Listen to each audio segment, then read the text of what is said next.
Alright, so here you have it. Once again, the Beastmen versus the SKAVEN, Astellan versus Flying Cat. This is the 12th tournament of the Fresh Recruit League, Season 3. This is round 1 of their best of 5. So here you can see the map is Bloodpine Woods, and we are loading into it now. I think I'm going to throw it in just a little bit of slow-mo here so we can cover the armies. Make sure we're not... no, screw it. We'll just go over it live. So as you can see... Is nobody moving? Okay, yeah, they're not moving. So 3 Ungor Raiders. We're going to have Ungor Spearmen backing them up. Looks like they will have shields. So 4 of them. Going to have 2 Goreherd with shields. Looks like 2 Chaos Warhounds with that poison. And then we're going to be seeing some Centaurs here with a core of 4 Chaos Spawn. Got a single Razor Goreherd in the back line. And then it looks like for the leadership, we're going to have a Brave Shaman of Wild. Going to have the Cygor summon Viletide and the Jagged Dagger with Bestial Surge to replenish that regeneration, or sorry, that vigor for the units across the map. Morgor the Shadow Gabe with both of his summons, and I think that rounds out our Beastmen army, all things considered. This is a Beastmen army I like quite a lot.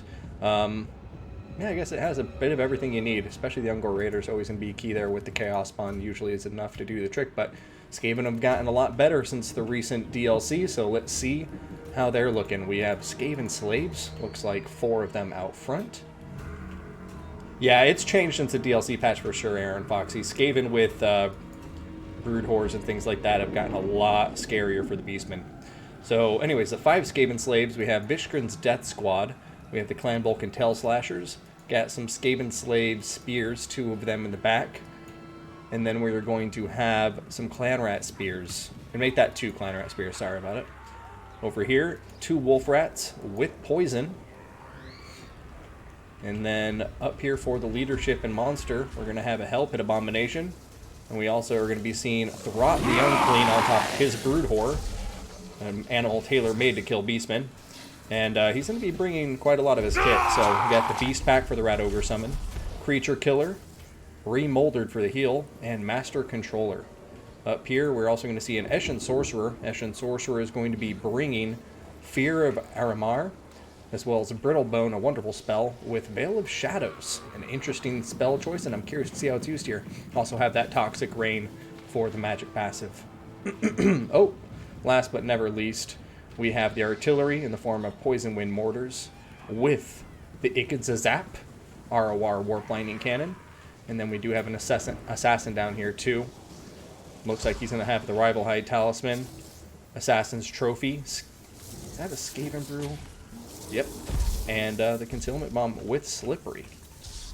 So that rounds it out for our forces. Looks like the Beastmen are kind of going on a roundabout approach coming from the flank out of the forest. Unfortunately, I think it's not going to really work out for him too well, considering like the SKAVEN have had a lot of time to basically pivot their whole army and face this way. They know what's happening. The Beastmen are coming from the forest. And the other thing that the Beastmen have done for themselves, and it's not even like the SKAVEN forced them to, is they're right up against the white line over here, which is going to be really painful for all of these mobile Beastmen units, because all the SKAVEN need to do now is just like, you know, make sure...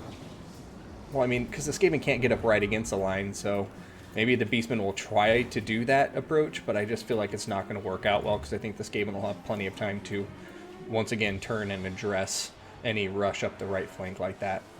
So, looks like Beastmen are just waiting for the magic for the Cygor summon, and then once it is summoned, obviously it will be fulfilling the attacking role, but Beastmen playing this very passive, staying in the forest so far, and it looks like now the Ungor Raiders are going to start pushing forward to do some attacking.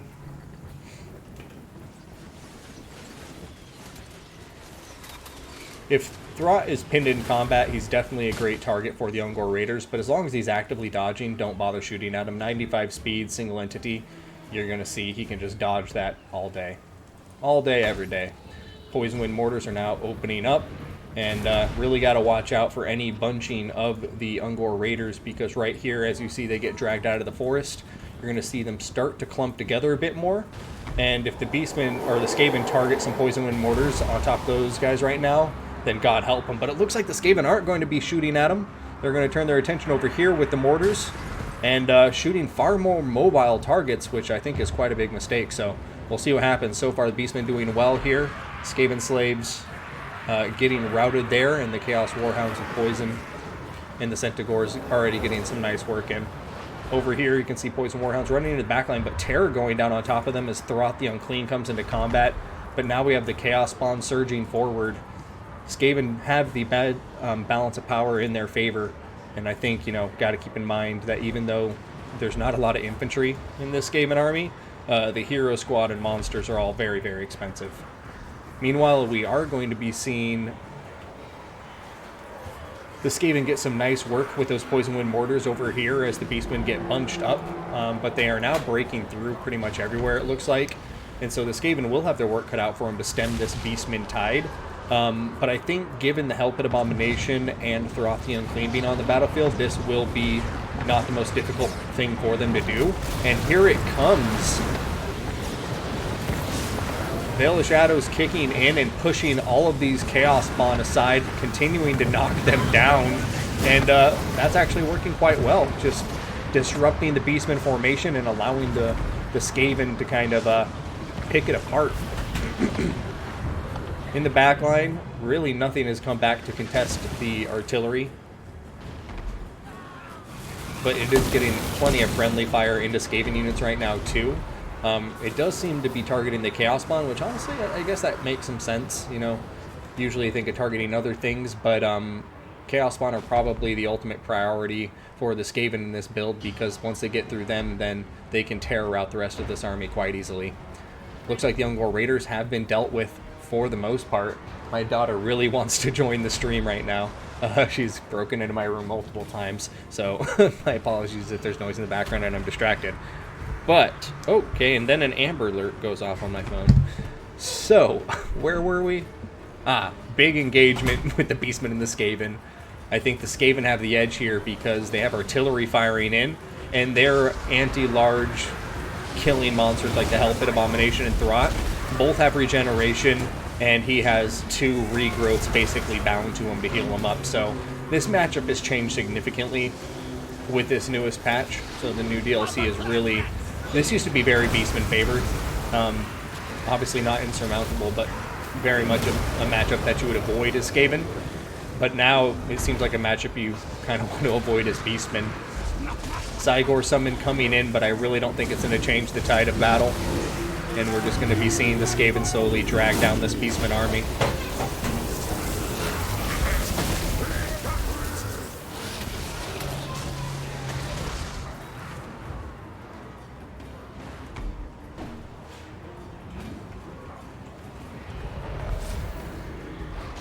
Oh, nice. Hey, Hanodins, welcome to the stream.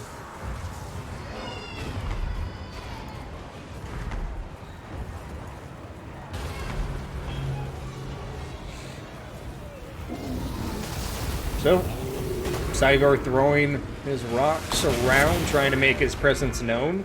But, at the end of the day, the Skaven army just did a great job at what it aimed to do. And what I mean by that is, that's what you call defense in depth. The Skaven army, it didn't have a lot of units, right? And I think the most he would have across in a front line of sorts would be like 3 units at a time. But even though it was not a very wide formation, it had a lot of depth. He probably had like 4 ranks of just staggered infantry spread throughout the battlefield there, which is what gets you lots of value when you're trying to shoot away at your enemy with mortars and warp lightning cannons and that kind of stuff. So it also really works well with the Skaven army now because it synergizes with the great mobility of Wolf Rats and Throth the Unclean. So really nicely played there too. His name is different in here, but I'll call him Flying Cat. And Astellan, I think showing some very strong fundamentals there, but I think this build would have been a lot better previous patch. But besides that, if I had to critique or give him any feedback, it would definitely be just like watch your formations. And this is something that took me a long time to figure out too, is just like getting in the habit of making sure your archers are never bunching together. and leaving them in guard mode for the most part, in my opinion, because I don't want them chasing units that are running away and then getting into engagements and like getting caught up and then bunching together because they're chasing a lord that's running away. That just opens you up for ungodly amounts of damage, especially against SKAVEN, because Poison Wind Mortars, look at that, 2,500 damage value, over 30,000 HP damage dealt there, like crazy value, just killing so much, and these archers got no damage. And the thing is, in this fight, the Ungor Raiders in general, I think, are just like, you need them against SKAVEN. And even if you don't need them, if you bring them in an army like this, you absolutely need them, because there was one answer to a Hell Pit Abomination in this army, and that is Ungor Raiders. I mean, somebody convince me otherwise, but I think without Ungor Raiders, this army has a much harder time bringing down a Hell Pit Abomination.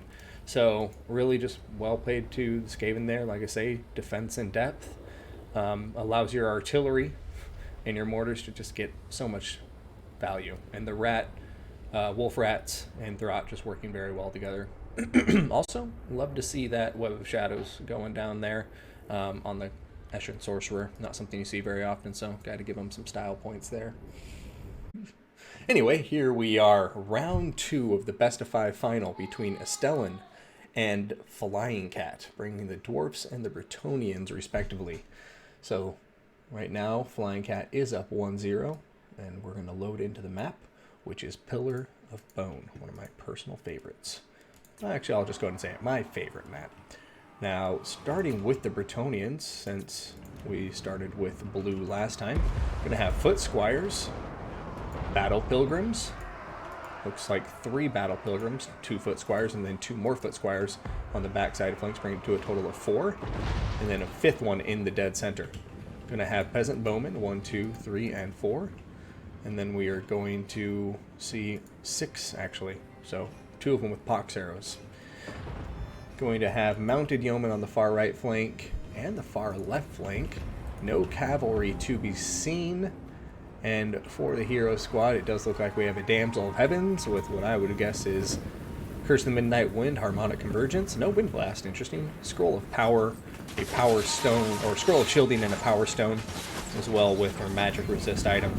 We have Repanse de Lioness, accompanied by Felix. Felix is going to be bringing more than just his normal heal. He has Helping Hand, Foe Seeker, and Karagul. He's also going to be seeing Repanse de Lioness with her abilities, the Sword of Lioness, Halo of Maidenly Wrath, and the Fleur de Lis banner. Now, coming back up for a high level before we check out the Dwarfs, going to see that the Bretonians archers already starting to rout in a few places, but you know, getting some counter fire off in turn, but it does look like the dwarf armor is holding up for now, and you got to keep in mind these 3 correlers here all have shields as well. Longbeard's going to be diving forward, Miners with blasting charges are going to be on the right flank here, getting ready to blow up some Foot Squires by the looks of it. Over here, Dwarf Warriors going up against Foot Squires, and then we have more Longbeards in the front line, so just a mixture of Longbeards, Miners, and some Dwarf Warriors, and then we do have Thunderers in the center. Looks like we'll have 2 cannons as well. We have some Correlers that I already mentioned, and then for the leaders here, who do we have? Oh no, the Damsel of Heaven's already getting routed. Does look like we have a Rune Lord with the Master Rune of Wrath and Ruin, and then a Rune Smith with the regular Rune of Wrath and Ruin. And Bretonia is really feeling some hurt right now. Does look like the Damsel's going to go down, but I think it might be a deceptively strong start for the Dwarfs, because once the Mounted Yeomen can crack the backline, well, actually, I don't know. If they send them in like this, then they probably aren't going to do too well. But if the Mounted Yeomen can get in onto the juicy center and just start tying up all these Correlers and Thunderers and stuff, these Foot Squires might be enough to cleave their way through this Dwarf army. Longbeards are really the only infantry here that will put up any fight, and you got to keep in mind they don't have armor piercing or a bonus versus infantry, so they'll hold for a long time, but I think the Foot Squires may win that combat in the end, especially when you take into account Felix and Repanse de Lioness in their killing models at an alarming rate, I am sure. Over here, going to see Ulthar's Raiders getting shot to pieces After getting discovered and now surrounded by the routing peasant bowmen they had probably been trying to chase. Looks like we may have a mounted yeoman coming out here to chase him. Oh, nope, I lied. I'm just talking out of my ass. Over here, going to see the dwarfs continuing to retreat further into their pocket. But as you can see, the front line looks like it's kind of falling apart now. Dwarf warriors wavering. We have correlers that are routing. The Rune Lord and the Runesmith are getting into combat with Laponce the Lyonesse. But she's going to be popping down that one ability on him. I think it's some kind of blinding, but oh, I'm going to miss it.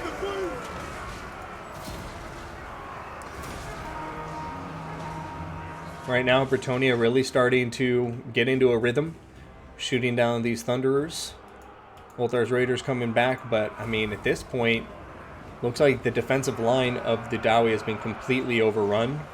You have Longbeards who are still healthy, but now caught in combat with Battle Pilgrims, and they're getting shot in the back. So even with their 120 armor or so, or just 100 armor, I exaggerate, their 100 armor, they're going to be taking a ton of damage as they're just getting filled with arrows in the rear. Over here, Bretonnian player doing a good job continuing the pressure, pushing Foot Squires forward to continue chasing down the dwarf units and prevent them from regrouping. And man, yeah, it was really, the dwarfs looked very strong there in the initial engagements, but BRETONNIA just got the momentum and then kept the pressure up. And I really think it's once the hero squad got into combat, this is one of those matchups where it's just Laponce de Lyonesse and Felix, two armor-piercing bonus versus infantry, oops, sorry about that, lords are going up against two Rune Lord, like a Rune Lord and a Runesmith, and Felix and Laponce are going to win that fight every time. So a valiant defeat to our dwarf player, and that's bringing it up to a 2-0 lead for Flying Cat, and that's going to bring them to match point.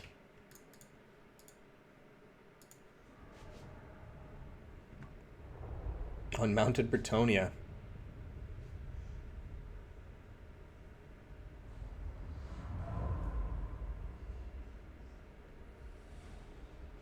Do you know if there's a hotfix for reliability?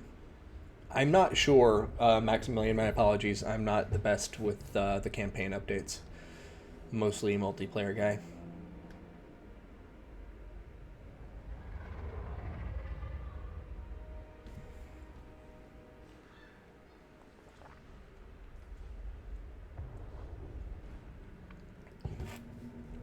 Hey, have a good night, Hannadins. Thank you for tuning in. And no, that's fair. I mean, if you're still around, if you could let me know where Astellan is from, I would appreciate it, because, you know, that says a lot about a player, too, knowing what time zone they're in when they're playing. Hey, Black Knight, welcome, welcome. Puppy streaming my son right after work. Hell yeah, Black Knight. Is Puppy still going on? I know she's been doing King of the Hill today.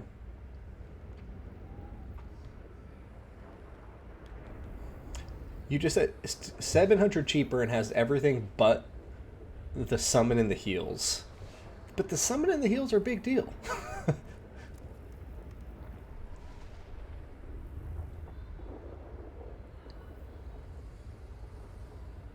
Yeah, that's... No, it's not literally 700. You need an extra 100. I would take 2 heals and a summon of Rat Ogres. I mean, I could see a debate for... It's situational. Like, yeah, I could see myself not bringing Throt and wanting more Rat Ogres, for sure. The power of the heal. Can never underestimate it. But, yeah, looking here at this dwarf army, I mean, Cannon's got some initial work done, but across the board, just nothing really paying for itself, except for the Correlers. So, yeah, I mean... They just got cut to pieces. They didn't have enough to shut down the Foot Squires. The Foot Squires, as you can see, well, besides 2 of them made their money back. Peasant Bowmen got some good work done, but the Dwarfs did do a nice job, like very good countering to the Peasant Bowmen with the cannons and the Quarrelers. Mounted Yeomen, obviously they're more just to parry and be a distraction. Laponce and Felix, though, even though the damsel died early and went down hard because of some good old-fashioned dwarven gunpowder, the Rune Lord and the Runesmith stood no chance against these anti-infantry armor-piercing heroes. And Lord's Rapunz is a beast, Felix is a beast, and together they have regen. Sorry, guys. If they can close the gap, you're gone. And just looking at this army, I think the only way for the dwarves to win this, and I think this dwarf army could beat this Bretonian army. I want to be very clear about that. I think, one, Ulthar's Raiders, don't leave them in the rear line. They're not fast enough to be like a backline rush in, shut units down unit. They're a great your own backline support unit because they can throw down that marked by Ulthar, reduce the enemy's block chance and missile resistance, and just pump them full of lead with the Thunderers. And I do think if the Thunderers and the Ulthar's Raiders had been working to just shut down Foot Squires as quickly as possible, while the Corlers strictly focused on shutting down Peasant Bowmen, it could have worked out. Easier said than done, no doubt about it. But point being, I think this army is solid in its core and could do very well against this, but you needed to get a lot more value out of these Thunderers on top of the Foot Squires in order to win this, because once the gap is closed and your range units are getting tied up, if these Foot Squires are alive, then you can't underestimate them against your infantry. So, Carrick drawn is going to be the map, and we got Astellan with the Tomb Kings taking on Nox Flying Cat in the Empire. It is match point, once again, as a reminder, for Flying Cat. He is up 2-0. So let's go ahead and get to it. Starting with our blue player, since it is his turn once again, we are going to see Ushabtiath Great Bows, 3 of them, one of them being the Chosen of the Gods. Skeleton Spearmen, going to make up the core of the infantry, 4. We have a Tomb Guard in the front, 2 Skeleton Archers, 4 Nehekara Horsemen, accompanied by a Tomb Scorpion, and then we have Archon the Black on top of a Horse Tombblade of Archon. He's going to have the Liber Mortis as well as Staff of Nagash, Soul Blight, Spirit Leech, and My Will Be Done. Now, for the Empire, looks like we're going to be seeing swordsmen in the front line, 4 of them. Going to have Empire Knights on the flanks, looks like 2 of them. We're going to have the Sigmar Sons holding down the center, bringing it to 5 total swordsmen. We have crossbowmen, hell yeah. Don't see these guys a lot, but they do have good range. So 4 crossbowmen going to be on the field of battle. We have Warrior Priest on that left flank, 2 Great Cannons, one of which will be the Hammer of the Witches Regiment for now. Does magical damage. And then we have Spearmen in the back line. Up in the air, Balthazar Gelt, going to be flying on his Pegasus. He's going to have the Staff of Valans, Arcane Conduit, Plague of Rust, or wait, hold on. No, he's in, yeah, Plague of Rust, Glittering Robes, Transmutation of Lead, Arcane Conduit, and I already said the Staff of Valans with Metal Shifting. And then the Warrior Priest will have the Shield of Faith, Soulfire, Hammer of Sigmar, Benediction, and the Banner of the Eternal Flame. Over here, Tomb Scorpion getting way out of position. I am not sure what is he doing.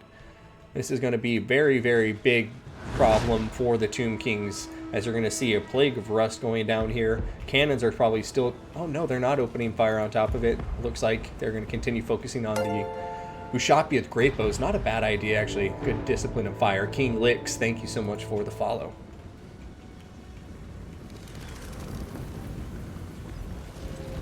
Alright. Crossbowmen firing away. And this Tomb Scorpion is just not having a good time. Empire is now going to be pushing forward with its infantry. Once again, I'm liking what I'm seeing from Flying Cat here. Pushing out, setting up his engagements with a good amount of distance between him and his missile units. So it allows them maximum time to just pour in missile fire. And then, yeah, you see like here, Skeleton Spearmen are coming through. But because the crossbows are so far back, it's allowing our Empire player here to react with infantry of his own, and even he's just reacting with his knights nicely too. I think coming over here, recognizing like there's a stacked flank of 4 Nehekara horsemen. I only have 2 cav units. I better put them on the same flank to hold them down. Up here in the frontline engagements, we are seeing some routes here. Swordsman not doing too well. Tomb Scorpion doing some nasty work against the Warrior Priest right now. Soul Blight doing a lot too. And then there goes a Spirit Leech on top of him as well. Tomb Scorpion with that bonus versus infantry too. But I gotta be careful. I'd honestly get out of there with the Tomb Scorpion and fire him. But oh, terror kicking in. That's a pretty big win for the Tomb Kings. But will it be enough, or is it going to be too little too late? Over here, it does look like the Nehekara Horsemen. Oh, no. Taking a head-on engagement against Empire Knights. I love Nehekara Horsemen. They are wonderful. But their strength is definitely not going toe-to-toe with heavily armored knights. You got to avoid them, use that superior speed, and with those 4 units, you know, put that one that way, that one that way, and that one way around that way. But instead, 4 of them have been piled up onto 1 unit of Empire Knights, and that's going to be a painful play for the Tomb Kings, and I think quite possibly a game-losing decision. Over here, we're going to see the Ushapti summon coming down on top of the Hammer of the Witches, getting a rout, so very nicely done with the Tomb Kings, picking up a nice little victory there with that Regiment of Renown getting taken out. Meanwhile, the Tomb Scorpion still alive by some crazy event. I thought this guy would be long gone, but there I go, being wrong again, and these undead units just proving to be so tough. And constructs in particular. Right now, Tomb Scorpion getting an easy tear out on top of the Swordsman, and hopefully going to change its targeting and get on top of these Crossbowmen soon, because the Crossbowmen are going to finish it off very quickly here if it doesn't, and it's going after the Spearmen. The Liber Mortis has popped down on top of it, giving it some physical resistance and leadership, but doesn't look like it's going to be enough. This guy going down 213 HP, Spearmen still poking and prodding, and the bounce power going further in favor of the Tomb Kings by the looks of it. Over here, does look like the Tomb Kings are picking up another victory, though. On top of these Empire Knights, they should be able to win. But oh no, as I say that, a fresh unit of Empire Knights comes charging down the hill to their aid and evens out that combat. And over here, a second Warrior Priest I think I'd missed initially is doing some good work too, and he does have the same kit as the other Warrior Priest on the battlefield. Chosen of the Gods, Ushapti firing away, but I definitely don't. Another point of feedback with the Chosen of the Gods, you want to be targeting like the cavalry, for instance, because they have that shotgun effect, and so against lords they're not going to do the best. But aha, it's like he could hear me, and he is going to start targeting these Empire Knights now, and doing some very good jobs and damage here. These guys are shielded, but when you're hitting them on that right flank, they are not shielded. So Tomb Kings putting up an admirable fight, but it does look like the Empire starting to regroup here, and now the Ushapti at the Great Bow are even getting tied down in Empire state troops, and usually once that's happening, it's not a good sign. I mean, granted, they did lose a lot of their ammunition, so I'm sure they got some good value here. But there it is, a concession of defeat from our Tomb Kings player Astellan, and Nox Flying Cat is going to win that best of 5 in a 3-0 fashion, so congratulations to him on a well-deserved victory, and a big shout out to Astellan for putting up a wonderful fight and showing us some good battles. So if you haven't seen Fresh Recruit League before, if you're a newer player, if you want to get involved, please do so. It's a great community and a great way to get involved in this wonderful game if you want to dip your toes in the water of competitive multiplayer. So we'll see what happens this coming weekend, because we have another one on Sunday. But in the meantime, checking out the post-battle screen, you can see the cannons paying for themselves. I think the Hammer of the Witches is 1,200. If I'm wrong, my bad. But either way, it does look like it paid for itself. The Great Cannon definitely doing so. The Empire Knights, I would say, doing what they needed to do, even though they didn't get a ton of value damage-wise. They got a ton of value time-wise. And they just held up all these Nehekara Horsemen. These Nehekara Horsemen, if they had gotten into the back lines and spread out, they could have shut down these crossbowmen like nobody's business. Because this Empire army, that was going to be its big weakness. It only had 2 Spearmen and 2 Empire Knights to protect all these artillery pieces and crossbowmen. And I think 4 Nehekara Warriors really could have, or Nehekara Horsemen, really could have paid dividends if they would have gotten in there. But I mean, that's the beauty of Fresh Recruit League, being a new player, making those mistakes, learning from them, and coming back next week better than ever. So Astellan, if you do watch these replays either here on Twitch or when I put them up on YouTube, definitely keep your chin up, keep at it, and I think just, keep an eye out for those small mistakes that I was pointing out. In particular in this match, I think it was the Nehekara Horsemen play. They just got blobbed up, and from there they really couldn't get the value they needed to get. But like I was saying, as far as builds go, as far as the fundamentals go, I think showing a lot of promise and just a good core understanding of the game.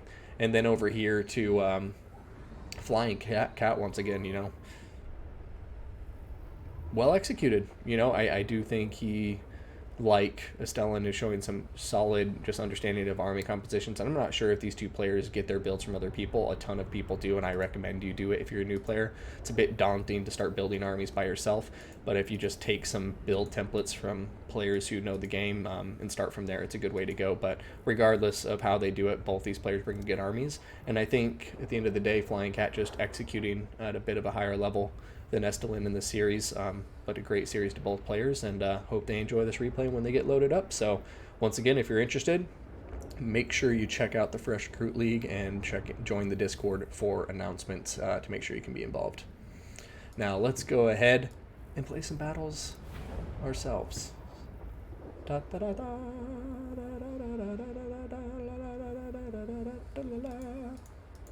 Okay. Don't sue me, 20th Century Fox. Or Disney, I guess I should say, since they own them now. But damn, Disney owns everything.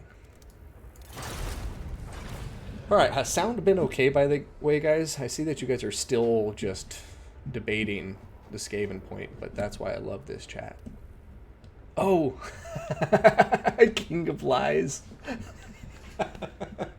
It's my eyesight. Damn my eyes! King of Lies, if you're still here, I apologize.